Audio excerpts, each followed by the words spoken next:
সকালবেলা সুবহে সাদেকের সময় রোজাদার রোজা রাখছে, রাখতে রাখতে রাখতে সন্ধ্যা হইছে, এখন মাগরিবের টাইম, ইফতারের টাইম, রোজাদার ইফতারের ওয়াক্ত হইছে, রোজাদার বিসমিল্লাহ কইয়া খেজুর পানি মুখে দিছে, রোজা পূর্ণ হইছে। ঠিক কিনা বলেন না?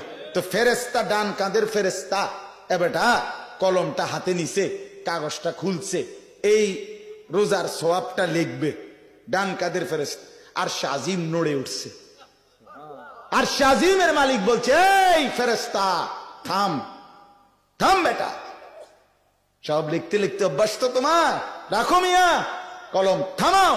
আমার বান্দার এই যে এখন ইফতার করে রোজা পূর্ণ হলো, এই রোজার সওয়াব তুমি লিখবা না, এটা আমি নিজ হাতে লিখব, সাআকতুবু, আমি লিখব, এটা আমার জন্য, এটা আমার জন্য শুধু রাখছি। ইয়াদাউ শাহওয়াতাহু ওয়া তাআমাহু ওয়া শারাবাহু মিন আজালি, হাদিসের অংশ। নবীজি বলছেন, লা খালুফু ফামিস সাইম আতিয়াবু ইনদাল্লাহি মিন রিহিল মিস্ক, রোজাদারের মুখের গন্ধ আল্লাহ তাআলার নিকটে মেশক আম্বরের চাইতে সুঘ্রাণটা। আমি আপনাদের কাছে মূলত কথাটা বুঝাইতে চাই, এরকম ফজিলত হাদিস নবীজি সাল্লাল্লাহু আলাইহি সাল্লাম একটা দুইটা অগণিত বলছেন, সবগুলো অভিনব মর্যাদা। মানে রমজানের ফজিলত এতটা বেশি বলছেন যে রাসূলুল্লাহ সাল্লাল্লাহু আলাইহি সাল্লাম বলতে বলতে বলতে সর্বোচ্চ ফজিলত নবী শুনাইছেন।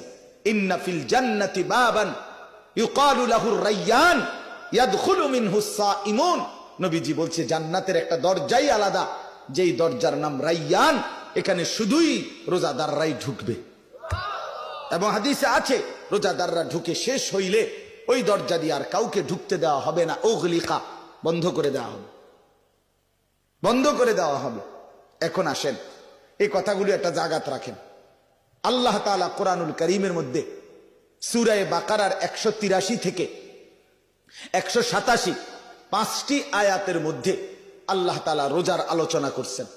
এখানে আল্লাহ বারবার বলছে লাআল্লাকুম তাত্তাকুন, রোজার বিনিময়ে আমি তোমাকে মুত্তাকি বানাবো, লাআল্লাহুম ইয়াত্তাকুন, তোমাকে রোজার বিনিময়ে আমি আল্লাহ তাআলা মুত্তাকি বানাবো, আর যে মুত্তাকি সেই জান্নাতি।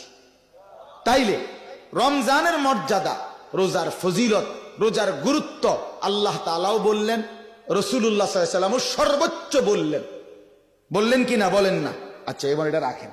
এবার একটা কথা আসেন, শেষ কথাটা হইল, নবীরা, যারা নবী, সমস্ত নবীরা আল্লাহর পরে উম্মতের প্রতি, মানুষের প্রতি সবচেয়ে বেশি দরদি নবীরা।